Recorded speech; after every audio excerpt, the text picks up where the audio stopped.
everyone, Madeline Dell here, the Chapter Goddess.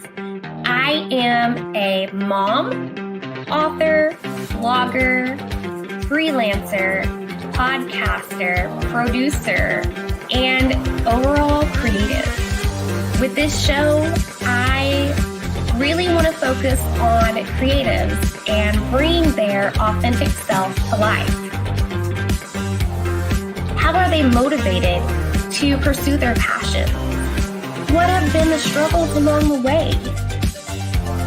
Does self-care play an important role in who they are today and how they connect with the creative flow? Bringing one's authentic self to the forefront is important in this world that we live in currently. Sharing your self-care, your tips, and how you stay on track for things without losing it completely is also important. Self-care is not talked about enough, and authenticity and self-care are what I like to highlight with my creatives, as well as getting to know them. So get ready for a fun and entertaining show. Hit the like button, subscribe if you haven't already, and let's get ready to meet this episode's guest. Hey guys! And thank you for joining us today. I am excited to bring you another fantastic author with some fantastic books and stories available for you to check out. We're going to have a great conversation, and it's going to be a lot of fun. So if you're joining from Facebook or from YouTube, just remember to hit the like button, share this, and let others meet this amazing person. But without further ado, let me bring her in and allow her to introduce herself. I'm sorry, like I popped in and I did like a face like the Joker. So immediately your poor viewers are like, what is happening? Thank you, Maddie, for having me here on Chapter Goddess. Yes. Great name. My name is Jennifer Ann Gordon. I am a horror and crime and creative nonfiction author living in the very hot and humid New England currently. I'm a dog mom. I'm a dancer. I'm like, we're probably going to get to all of this and eventually get to my books. Yes, which I'm going to hit the books right now. Actually. Yeah. Let's go ahead and dive into the Japanese box. This, guys, is coming out later this year, but go ahead and tell us a little bit about this. So the Japanese box actually is being released August 1st. It is available for pre-order now. Anywhere you buy your paperbacks, you can pre-order it. The ebook's only through Amazon, and it will be on Kindle Unlimited. The Japanese box is a collection of short stories and a little bit of poetry that I didn't even realize I was writing until all of a sudden I had a bunch of pieces, and I'm like, oh no, I have a collection. I think I have a little collection going on. The Japanese box as a story, which is like the flagship story of this collection, is a piece that started in a grief writing seminar of all things. And it started as a personal essay about the night my father kind of opened up to me about what it was like to be in the Korean War. So I kind of started there, and I thought I was writing, a personal essay, and then it just kind of grew and grew into a very long horror short story, like too long to be a regular short story, but not long enough to be a novella. It was it's like 13,000 words. So all short story places are like, cut 9,000 of those words. And I'm like, I can't, I can't do it.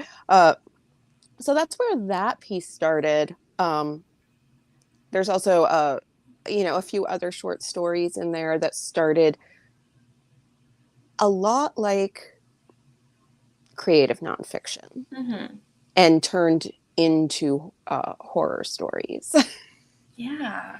So the Japanese box, that story, and the story, The Lithium Moon, both started in a very real, very personal place. And then I think when even I, as the writer, got like a little too uncomfortable sharing that much, I just slapped some horror on it and made it a little bit easier for me to be that personal. Yeah, well, I kind of have done that myself. You add a fiction You twist have to to. things, and it makes it easier to put out there in the world. Because if you're sharing a piece of your soul, like It's you have to so have something to make it where you can share more of it. exactly. And as writers, we are sharing our soul every time Oh yeah, we publish something.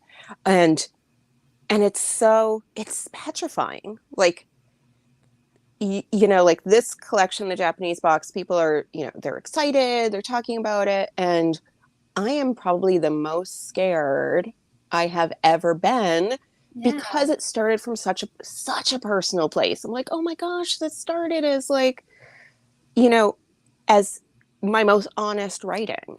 yeah. But I like that you're putting that out there. You're putting like your authentic stamp on it by sharing a piece of your soul like that. I'm hoping. I'm a little scared about like my family reading it. I'm Yeah. just like, oh my gosh, don't let my mom read this. I Like, mean, and don't pick it she up. don't pick it up. Don't even flip through it. Don't flip through it because you're gonna see like one word and go, oh, really? Is that what you said about me? Uh, Yeah. But and there's a here, horror twist on it, so it's it's like, yeah. not for I'm like, that exactly true. character is not me. Her name is clearly Jessica, and my name is Jennifer. There you go. There Totally you go. different. Yes. So what inspired you to share these stories with the world? So I've been taking like grief writing classes Mhm. and creative nonfiction classes for a few years with the incredible instructor and writer Diane Zinna. So shout out to Diane Zinna. She wrote the beautiful book The All Night Sun. She also has a book coming out next year that I have essays in, so I'm going to plug that already. It's called Letting Grief Speak: Writing Portals for Life After Loss. Yeah.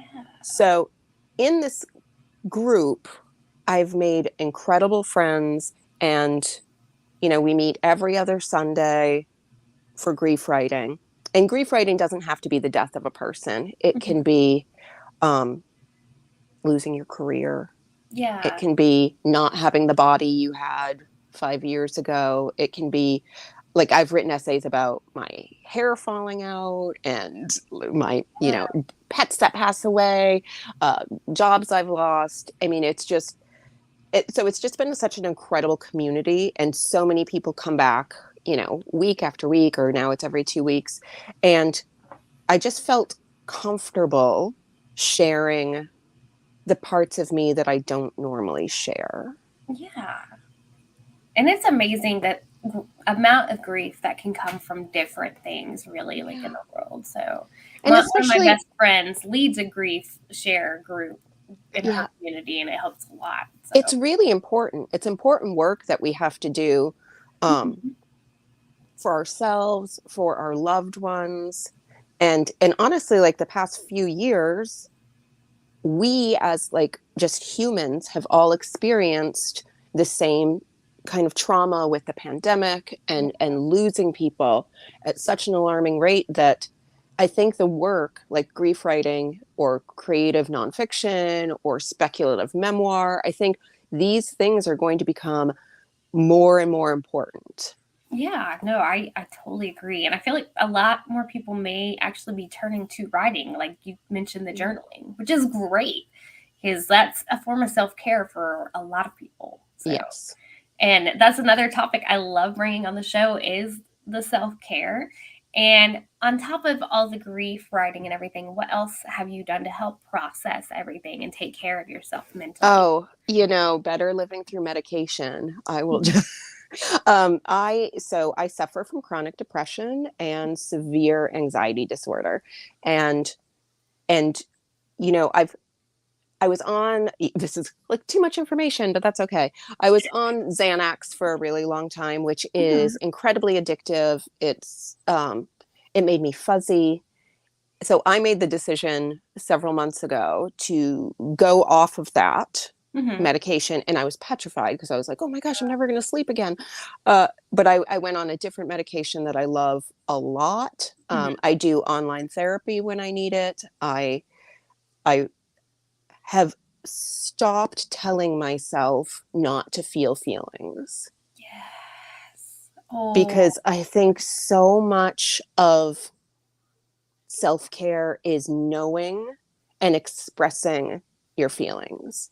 So even if you're scared to do it, even if you think you quote unquote sound crazy, just but have the confidence to know that after you say these words, how you're feeling, if you're scared, if you're angry, if you're any of these things, afterwards you're going to feel better.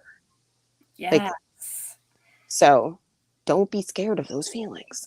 Yes. No, I love that because I feel like growing up, and maybe it's a generational thing, I don't know, but I've had to struggle to not box in my own feelings because Yeah. I too struggle with a crap ton of anxiety and depression. And it's Yeah. like, it I can feel be like that's like a over. given almost with like every author I Yeah. talk to. They're like, Like, I can relate. oh my Yes. gosh, there's so much going on in Literally. my head.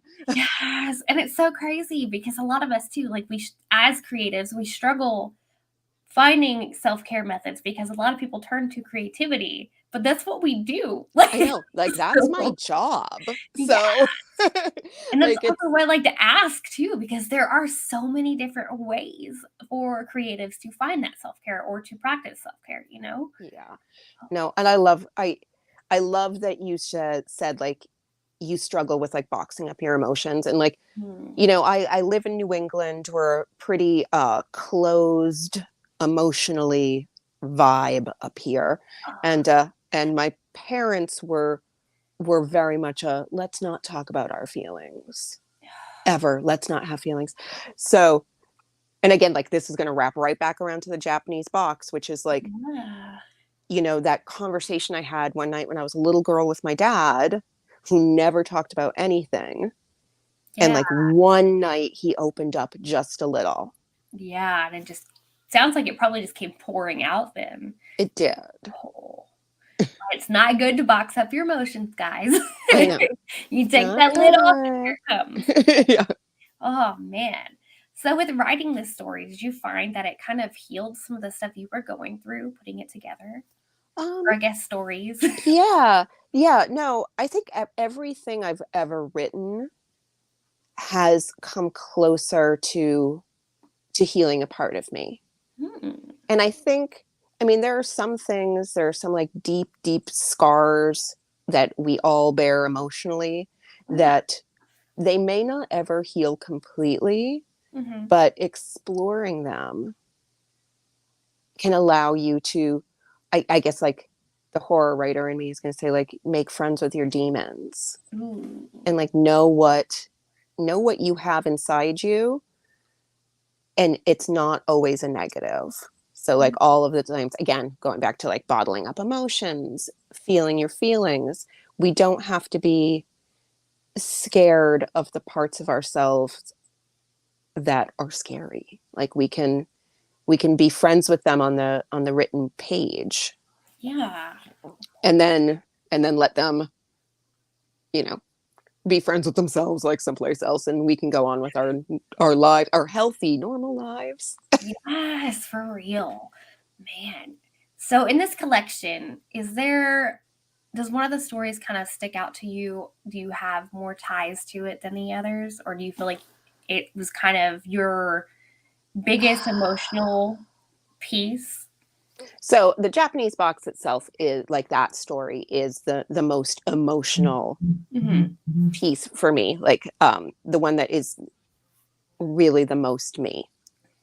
And but the story that sticks out a lot to me is the one that I don't feel as many emotions towards, and it's really dark comedy. It's called Simulacrum, and it's just about a really unhealthy college relationship, which we've all had Uh, unhealthy relationships in our early 20s. And but that story really kind of, and I wrote it ages ago, allowed me to just be dark and funny and swear a lot, and just like and just write about like two really despicable people, mhm. and I had fun with that. So that's the one, like, because I keep telling people this collection's so personal. They're going to read that story and be like, Jennifer's a garbage monster. This is like, gosh, she's terrible. That one's not me. Yes. No, that sounds like a very inspiring story though. Like, Yes. Why does it seem just because of like past relationships? Is that kind of like where that came from, the inspiration? You know, I don't really know because I never had a relationship like the one that I'm describing in that story. Not a bad Um, thing. I know. I haven't really. I don't know where that story came from, other than my now husband and I were sitting in a Panera Bread and drinking so much coffee and eating so many carbs because our metabolisms were better then and we could do those things without feeling sick. And I don't know. I think I was just like, I want to write a story about the worst people in the world. Like worst.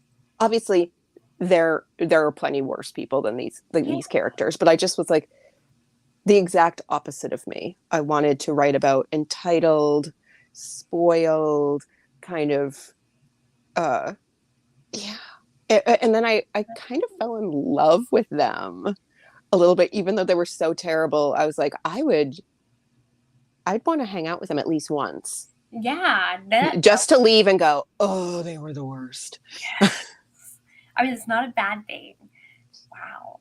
So with putting them together in a collection, what kind of process was that like? Is it similar to how your process is for when you do a full novel?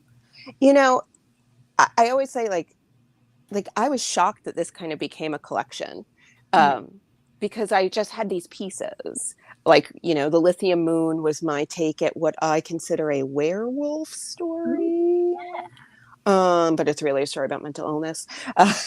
And so I originally sent the story of the Japanese box to the people at Last Waltz Publishing. I sent it to Damon, who is the publisher, the editor, the god, the creator of this company. And so I sent him one story thinking, oh, maybe he can use it in a collection.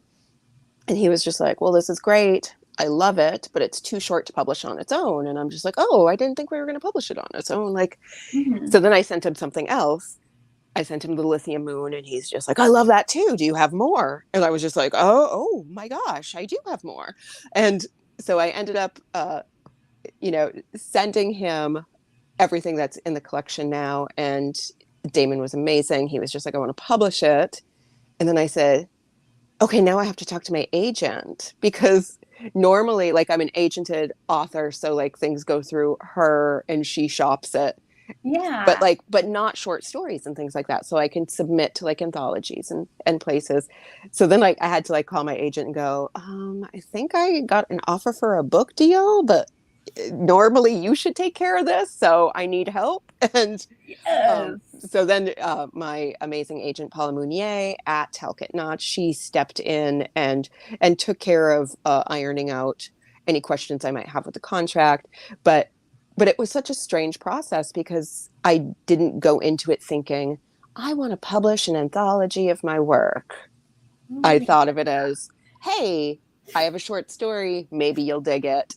And then a book came out of it. So like, I'm actually more excited. Yeah. I was like, oh, you want more? That's like, as a writer, that's what you want to hear somebody say. Oh, send me something else. Send me more of this. Yes, that is awesome. It's like a little present. Like, it was a little present that I didn't expect to happen. Yes. So I love that. But when I write a novel, like I tell people, like it lives in my head for years and years and years, and then it comes out of my fingers. So like I always say I'm like writing 3 books in my head at all the time, because I feel like I need to know my characters, their soul, every single thing about them. And then it comes out. Because I don't do things like outline or know what's going to happen. Yeah. I just have to know the characters and trust that they'll tell me the story. Yeah, you're discovering the story as you go. I love it. Kind of discovery writing is what I like to call that. Yes, exactly. Like, I know calling it like a pantser doesn't give us enough credit as pantsers. Like, so I've heard it be described as flashlight discovery. Like you can only see as far as a flashlight takes you. Yeah. And then you have to like go down the hall a little bit more, and then you can see a little bit more. So I know 10, metaphorical feet in front of me at all times. Yes. No, that's a good description. I like that. That sounds better than discovery writing, because you really can only see as far as like the characters are letting you. Yeah, Oh, exactly. yeah. You're like, yes, I'm going to. And I I'm stole totally it from gonna somebody use else. it. I mean, I can't remember who said it to me, and I'm like, oh no, that's mine now. Like, I'm using that. Oh, so with the process of getting this book published and put together and getting it ready for release day coming up in August, what have been some of the most difficult things on that path for you? Oh, I will say this has been very easy. Mhm. So I'm like, so it's hard to say what has been difficult. What was difficult, and again, this is going to come right back down to my anxiety, was showing the work to people to ask for blurbs, which, like, so I asked Josh Mallerman and Diane Zinna, and who are like two of my favorite writers in the Yeah. entire world. So like sharing this work with them was really that was scary, and that was difficult, especially like after you share it with them. And I know they're busy. I don't know what I expected, that they would immediately drop everything they were doing and read my work and blurb it right away. And they didn't, because they have lives. And Yeah. so when I didn't hear anything right away, I was like, they read it, they hated it.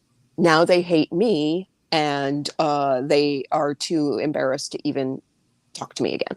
Like, that's what I thought in my head. So that getting over that fear, and I had to do this with my last book, Pretty Ugly, when I sent it to like Sean Cosby, who's just like this amazing New York Times #1 bestseller a million times over. And I sent it to Wendy Webb, same thing, New York Times bestseller, and like waiting for people to come back to me with something. Yeah. Or I'm like, or nothing at all. They could ghost me.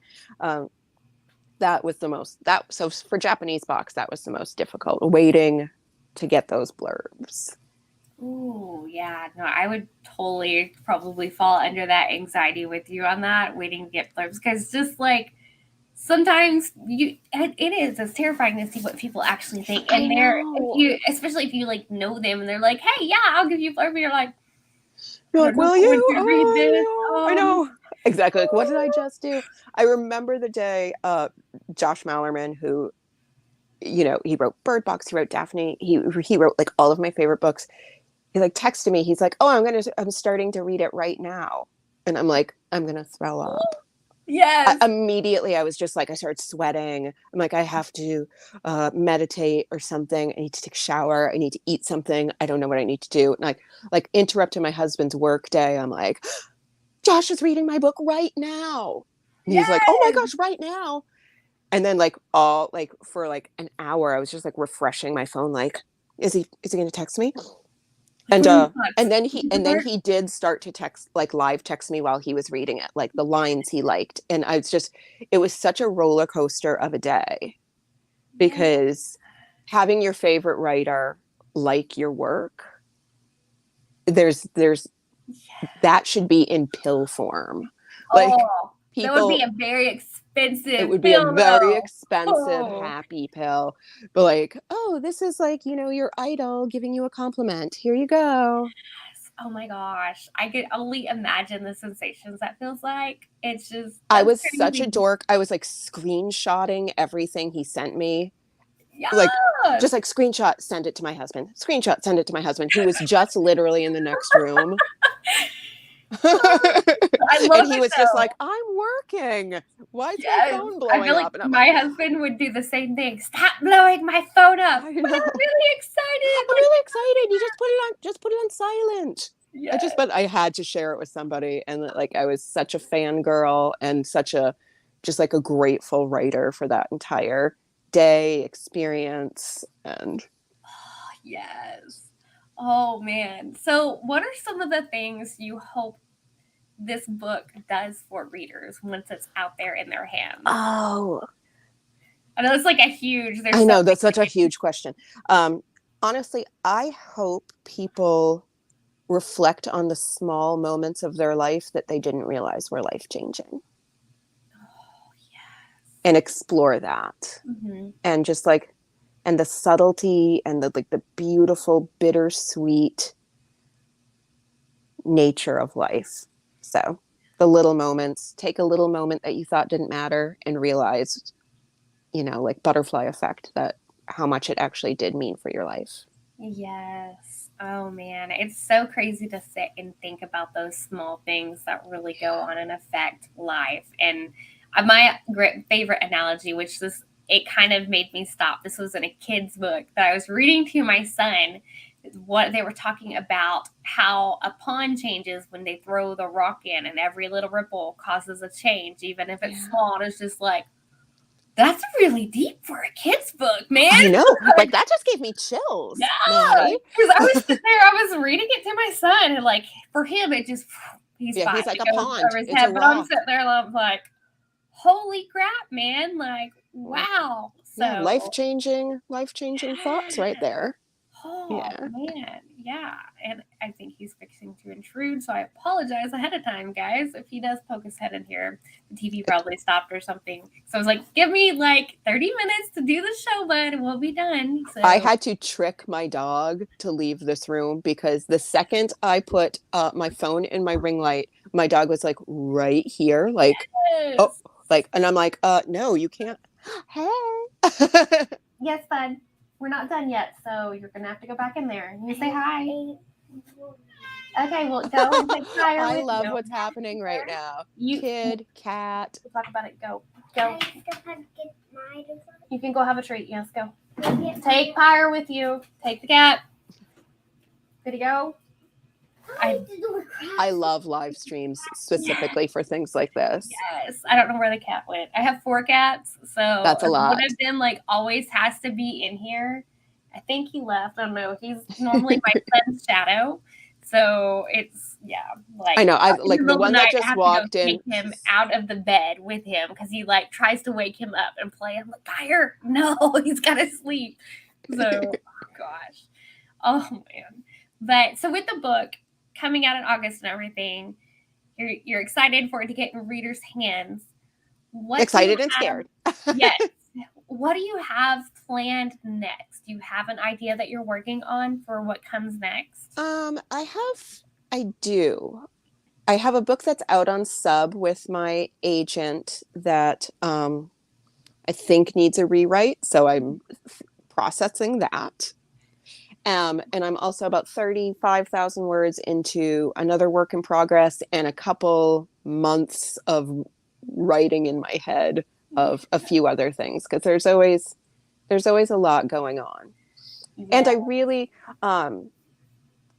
want to write a collection of essays about my life as a ballroom dancer and like things that have happened to me, relationships I've had with my students, things that have changed my life. My husband and I met through ballroom dance. So I have this burning desire to write like an 8 essay collection. Ooh. about dance. So kind of like everything I needed to know I learned in kindergarten meets Dirty Dancing type of thing. That would be a fun book though, because like being a creative intern, I used to dance. I cheered for like, I don't even know how many years. You're like too long. To college and like, it was a long time. But it's always fun to see that other creative outlet and learn more about another part of dancing. So I love that idea. Cool.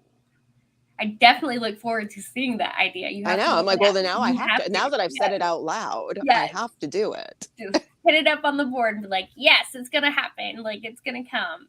So, oh, yes. What do you need? I will open it. Oh, wait, you have scissors so that you're bringing me food. Oh. If I want pizzas, no, go how pick many can I have? 2. Go. And take Pyre. Pyre, go. Go with him.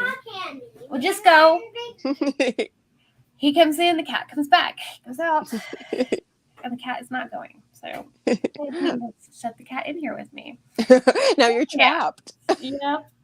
With a So very vocal orange cat. yes, he will probably be up here in a minute or fussing at me. Mom! Anytime I let the dogs out, he fusses. I have to go outside too. So I grew up with an orange cat, and they have a very specific personality type they do. He is very, and vocal. yes. Oh my gosh, very chatty. I was kind of surprised when we got him because we adopted him. The vets had him, and he's like a year and a half old. Somebody had dropped him off in a UPS box and had That is used awful. dog flea and tick stuff on him and made him really sick. So they called him U-Haul. And now we have him, and he is a mess. He's the most entertaining cat I think I've ever had. So, yeah. On a different note, back to our writing world, if you could share a tip or a piece of advice for someone who is newly published or starting that journey, what would you tell them? So I would probably, again, go back to kind of what we were talking about with self-care and not be afraid of what's inside of you. And I'll usually tell writers, because, all writers get asked this question a lot, like, what would you say to somebody? And I'm like, oh my gosh, I've probably made every mistake in the world. So don't do what I did. But, but I would say, don't be afraid of the stories that you really want to tell.